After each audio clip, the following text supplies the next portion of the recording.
नमस्कार, welcome to my channel. मैं हूं मनीषा। दोस्तों, आज की वीडियो में हम जानेंगे कि माता महालक्ष्मी के पूजा का समापन किस दिन हम करें और समापन में चंद्रोदय का समय क्या होगा। साथ में आपको ये भी जानकारी हम देंगे कि चंद्रोदय के बाद जो हम जल में अर्घ देते यानी जल देते समय क्या-क्या सामग्रियाँ हम उस अर्घ में सम्मिलित करें, जिससे माता महालक्ष्मी की कृपा हमें प्राप्त हो। किस मंत्र को उच्चारण करते हुए हमें चंद्र को अर्घ देना है और भी बहुत सारी छोटी-छोटी जानकारियाँ हैं जो कि आपके कमेंट के द्वारा ही मैंने आपको ली हैं, जिससे आपको पूजा करने में आसानी हो सके और माता महालक्ष्मी की कृपा आपको प्राप्त हो सके। तो चलिए वीडियो की शुरुआत करते हैं। दोस्तों, यदि आप हमारे चैनल पर पहली बार आए हैं तो प्लीज़ हमारे चैनल को सब्सक्राइब ज़रूर करें। सब्सक्राइब करने के लिए बेल आइकन को प्रेस करें, जिससे हमारे वीडियो की नोटिफ़िकेशन आप तक सबसे पहले पहुँचे। दोस्तों, यदि आपको ज्योतिषीय सलाह चाहिए तो आप इस व्हाट्सएप नंबर पर संपर्क कर सकते हैं। ये नंबर हमारे बेटे का है और उससे आप ज्योतिषीय सलाह ले सकते हैं, लेकिन उसके लिए कुछ प्रोसीजर है जिसे फॉलो करना पड़ेगा। तो आपको पहले से बुकिंग करानी है और फिर आप अपना date of birth, time of birth और प्लेस ऑफ बर्थ देकर कंसल्टेशन बुक करा सकते हैं और आगे प्रक्रिया टाइमिंग आप फिक्स करा सकते हैं। तो इस व्हाट्सएप नंबर पे आप एक बार मैसेज करेंगे, उसके बाद सारी प्रक्रिया आपको पता चल जाएगी। तो चलिए अब वीडियो को शुरुआत करते हैं। जैसे कि हम बता रहे थे आपको कि माता महालक्ष्मी का समापन विधि हम किस दिन करें। तो समापन विधि 10 सितंबर को है। जैसे कि महालक्ष्मी का व्रत कब शुरू करना चाहिए, एक बार हम इसमें फिर से बता दें। जैसे कि कई लोगों ने कमेंट किया था कि क्या यह व्रत हम हर माह के शुक्ल पक्ष की शुक्रवार से या फिर अष्टमी तिथि से कर सकते हैं। तो दोस्तों, आपकी जानकारी के लिए बता दूं कि यह व्रत वर्ष में एक ही बार किया जाता है, जो कि भादो मास की शुक्ल पक्ष की अष्टमी तिथि से प्रारंभ होता है और लगातार यह 16 दिनों तक हम व्रत उपवास माता लक्ष्मी का पूजन अर्चन करते हैं, उनके मंत्रों का जप करते हैं और अश्वनी मास की कृष्ण पक्ष की अष्टमी तिथि को ये महालक्ष्मी व्रत की समापन विधि की जाती है। और यदि आप 16 दिनों का व्रत नहीं रख सकते हैं तो आप शुरू और आखिरी का रख सकते हैं या फिर बीच में एक दिन और यानी 8वें दिन आप रख सकते हैं और इस तरीके से आप 3 दिनों का भी व्रत रख सकते हैं या फिर सिर्फ 1 दिनों का भी व्रत रखकर माता लक्ष्मी की कृपा प्राप्त कर सकते हैं। तो वह एक दिन जैसे कि भादो मास की अष्टमी तिथि से प्रारंभ हुआ था, अभी ये पूर्णिमा तिथि 2 सितंबर को गई है। अब लास्ट में 10 सितंबर को हमें महालक्ष्मी व्रत की समापन विधि करनी है। तो यदि अभी तक आपने वह व्रत नहीं रखा है तो आप 10 सितंबर को भी व्रत रख सकते हैं।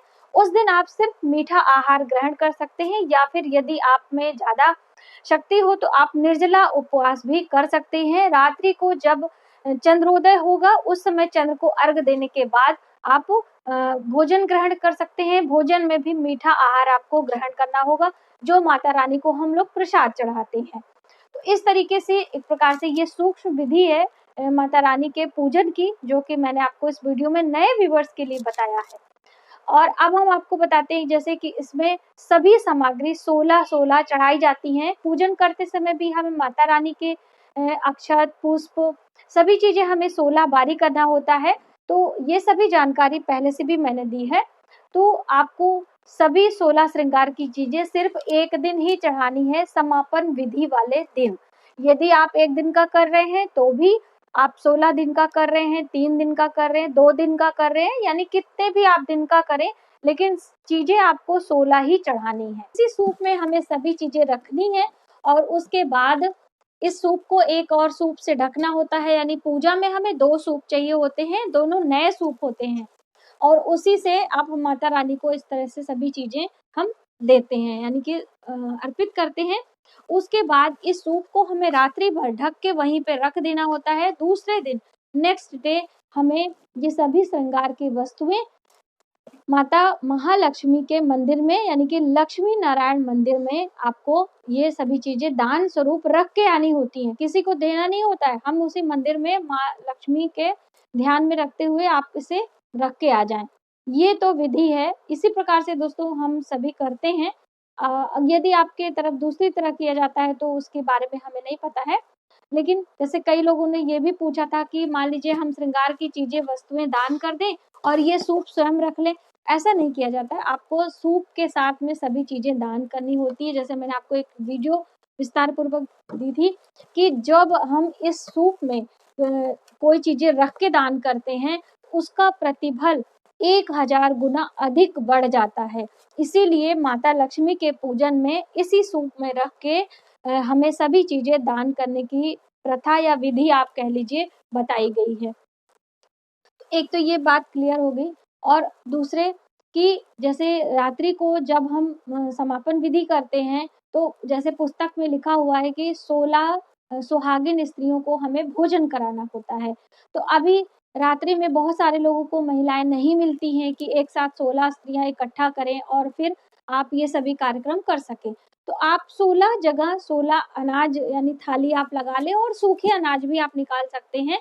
जैसे महालक्ष्मी के व्रत में 2 ही आहार ग्रहण करना होता है, वो भी मीठा। तो आप खीर पूरी के हिसाब से थोड़े से चीनी, थोड़े से चावल और थोड़े से आटा वहाँ पे रख के, और हो सके तो आप दूध भी रख सकते हैं, वरना आप मीठा आहार में यही 2 चीजें रख के साथ में दक्षिणा रख दें। इस तरह से भी करके आप ये भोजन की प्रक्रिया करवा सकते हैं और फिर सभी चीजें मिक्स करके एक साथ आप किसी लक्ष्मी नारायण मंदिर में जहाँ पे ये चीजें देंगे, आप वहाँ पे दान स्वरूप भी कर सकते हैं। तो ऐसे भी आप करके ये जो समापन विधि है कर सकते हैं। अब आगे था कि जो श्रृंगार की चीजें हैं, तो क्या हम मान लीजिए आपको महिलाएं मिल जाती हैं और आप 16 महिलाओं के लिए भोजन भी तैयार कर लेते हैं, तो ये श्रृंगार की चीजें हमें उन्हें देनी चाहिए कि नहीं? तो दोस्तों, श्रृंगार की चीजें आपको माता महालक्ष्मी के मंदिर में ही देनी है। आप उन महिलाओं को अलग से कुछ देना चाहते हैं तो दे सकते हैं, वरना आप भोजन के बाद उन्हें दक्षिणा दें और उपहार के रूप में आप उन्हें आशीर्वाद और प्रणाम कर सकते हैं और फिर से अगले वर्ष आने का उन्हें न्योता दे सकते हैं। इस तरह से भी करके आप व्रत की समापन विधि कर सकते हैं। अब चलिए, ये तो आपको क्लियर हो गया कि हमें कैसे व्रत करना है। और कई लोगों ने पूछा था कि व्रत के बाद, यानी जब आप चंद्रोदय के बाद सूर्य जल दे लेंगे चंद्र भगवान को, उसके बाद ही हमें भोजन करना है कि हम समापन विधि रात्रि में करके भोजन करके फिर हम अर्घ देंगे? तो दोस्तों, यदि आपने व्रत रखा है तो चंद्रोदय के बाद ही हमारा व्रत समाप्त होता है और उसके बाद ही आपको स्वयं प्रसाद ग्रहण करना है, जो आप माता लक्ष्मी के लिए भोग आप अर्पित किए हैं उसी को। तो भोग की विधि मैंने आपको विस्तार से बताई है। आपको 3 थाली में भोग लगाना है। आप अपने लिए लगाएं, माता रानी के लिए लगाएं और एक अपने पति के लिए भी लगाएं। उस दिन आप अपने पति को भी हो सके तो पूरा दिन व्रत रखें। यदि उनसे नहीं रहा जाता है तो सूर्यास्त के बाद से उन्हें कुछ भी अन्न और जल त्याग करने के लिए कहें। और उसके बाद जब चंद्रोदय हो जाता है तो आप माता लक्ष्मी का जो प्रसाद है वहीं पे छोड़ दें, 1 गिलास जल के साथ में, और स्वयं वाला प्रसाद आप रखें और अपने पति को दोनों एक साथ वहाँ पे स्मरण करते हुए, माता लक्ष्मी से क्षमा मांगते हुए आप वह ग्रहण करें।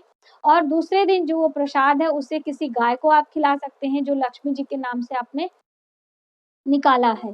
तो इस तरीके से ये एक प्रकार की प्रक्रिया पूरी आपको फॉलो करनी होती है। अब हम बताएंगे आपको कि चंद्रोदय का समय क्या है और साथ में चंद्र के अर्घ में क्या-क्या चीजें आपको मिलानी है। तो चंद्रोदय का समय करीब रात्रि को 11 बज के कुछ मिनट पे है, जिसकी डिटेल हम आपको स्क्रीन पर लिख कर दे देंगे। आप अच्छे तरीके से वहां से चेकआउट कर सकते हैं। और अब हम जानते हैं कि चंद्र के अर्घ में हमें क्या-क्या चीजें मिश्रित करनी है और कौन सा मंत्र बोलना है।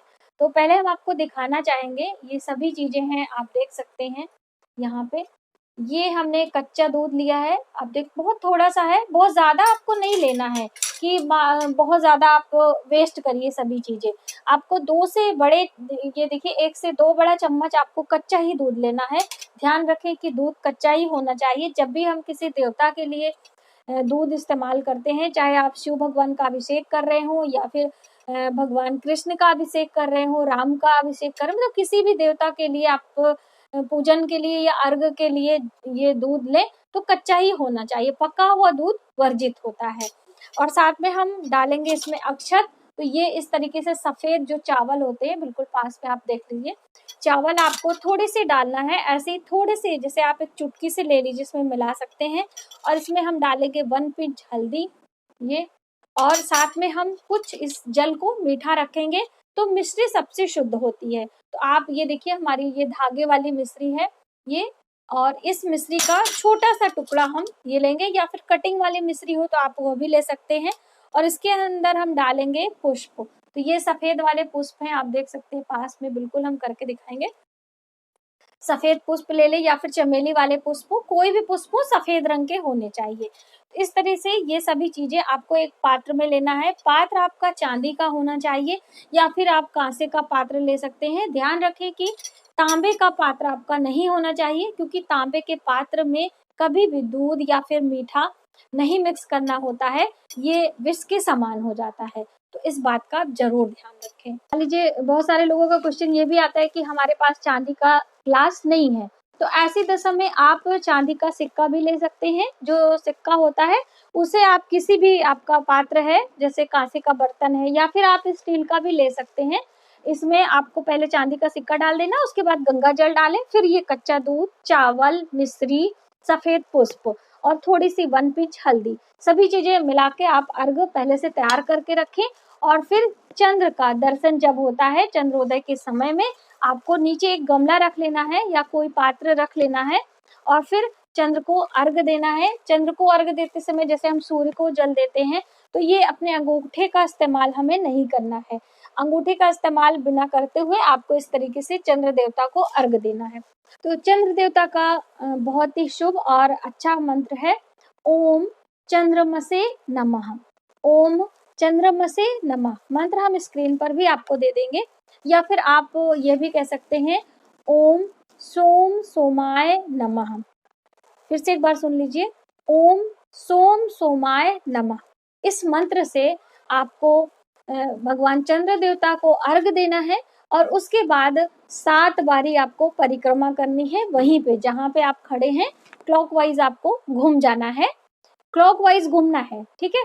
7 बारी आपको परिक्रमा करके माता लक्ष्मी का ध्यान करते हुए आपको माता लक्ष्मी को प्रणाम करना है। और यदि आप पति पत्नी साथ में कर रहे हो तो एक दूसरे का हाथ आपको पकड़ के माँ लक्ष्मी को अपने घर आमंत्रित करना है, आवाहन करना है, माता लक्ष्मी आप हमारे घर आए, माता लक्ष्मी हमारे घर आए। दोस्तों ये बहुत ही सूक्ष्म बातें हैं जो हम आपके साथ शेयर कर रहे हैं, और बहुत ही शुभ होता है। इस तरीके से यदि आप रात्रि को अपने छत पे या फिर बालकनी में इस तरह से चंद्र देवता को देखते हुए माता लक्ष्मी का आवाहन करते हैं, आप उन्हें अपने घर बुलाते हैं, तो बहुत ही शुभ होता है। आप इसे एक बार करके देखें, ठीक है। ये एक प्रकार का उपाय भी है। तो आपको 3 बारी माता लक्ष्मी का आवाहन करते हुए पति पत्नी दोनों हाथ में साथ में हाथ पकड़ के माँ लक्ष्मी को इस तरह से हाथों से इशारा करते हुए आपको बुलाना है, ठीक है। आप उसके बाद वहीं पर कोई आसन बिछा लें, कोई आपके पास चटाई हो, बिछा के 10 मिनट तक आपको चंद्र की रोशनी में आपको बैठना है, क्योंकि बहुत देर तक वहाँ पे चंद्रोदय नहीं रहता है, वो धीरे धीरे समाप्त हो जाता है, यानी कि कुछ ही घड़ी के लिए हमें चंद्र का दर्शन होता है। तो आप वहाँ पर अवश्य बैठें, और उसके बाद आप माता लक्ष्मी के मंत्रों का या फिर आप उनके स्मरण यानी कि ध्यान करते रहें। बस 5-7 मिनट आपको बैठना है। उसके बाद आप नीचे आए, माता लक्ष्मी का दर्शन करें, और उसके बाद माता लक्ष्मी का जो प्रसाद है आप उसे खोल दें, माँ को ग्रहण करने के लिए स्वयं अपना प्रसाद लें, और 3 बारी माँ का ध्यान करते हुए उसके बाद भोजन ग्रहण करें। फिर रात्रि में आप अपना शयन करें जैसे करते हैं, और दूसरे दिन सुबह उठ के फिर से आपको माता रानी को पूजन वंदन करके उनकी जो प्रतिमा है, आपको अपने पूजा मंदिर में यदि स्थान है तो वहां रख लें, वरना फिर उनकी चंदन वगैरह पोंछ कर उसे एक लाल कपड़े में, जो आपने चौकी पे बिछाए है उसका भी इस्तेमाल आप कर सकते हैं, लेकिन पहले उसको आप धो के साफ कर लें। उसके बाद उसी में लपेट के आप किसी ऊंचे स्थान पे रख सकते हैं।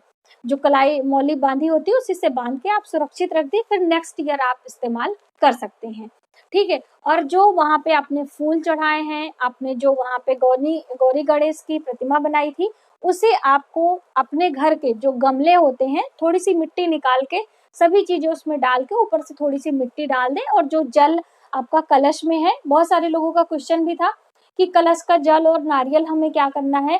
तो जो नारियल है, आप जब मंदिर में ये सूप का रखा हुआ सामान लेके जाएंगे, तो इसी के साथ आप मंदिर में ले जाके रख सकते हैं। वरना आप जल प्रवाह करने की विधि बताई गई है, लेकिन क्या है कि अभी जल को प्रदूषित नहीं करना है हमें, तो इसलिए आप उसे माता लक्ष्मी के मंदिर में ही दान करके आए। जो प्रसाद वगैरह कुछ है आप कुछ मंदिर में दे दें, कुछ स्वयं ले सकते हैं। तो इस तरीके से पूजा प्रक्रिया हो जाती है।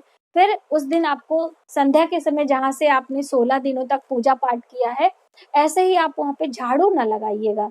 झाड़ू लगाने से क्या होता है कि वहाँ का जो पॉजिटिव एनर्जी होती है वो झाड़ू के साथ निकल जाती है दोस्तों। तो आप कपड़े से ये साफ सफाई करिएगा। हमने नवरात्रि पूजा में भी ये बताया था आपको कि जिस दिन आप पूजा का समापन करते हैं उस दिन आपको झाड़ू नहीं लगाना चाहिए, आपको कपड़े से सभी साफ सफाई करनी चाहिए और फिर गीले कपड़े से आपको पोंछ कर वहां पर एक दीपक जरूर लगाना चाहिए। जहां पे आपने कलश रखा था वहीं पे चौकी हटाने के बाद, चौकी आप हटा दीजिए, वहीं पे एक दीपक आप जरूर जलाएं। दीपक जलाने से क्या होता है कि जितनी भी सकारात्मक ऊर्जा होती है उस दीपक के द्वारा प्रकाश के रूप में हमारे घर में फैलने लगती है और उसकी पॉजिटिव ऑरा हमें प्राप्त हो जाती है।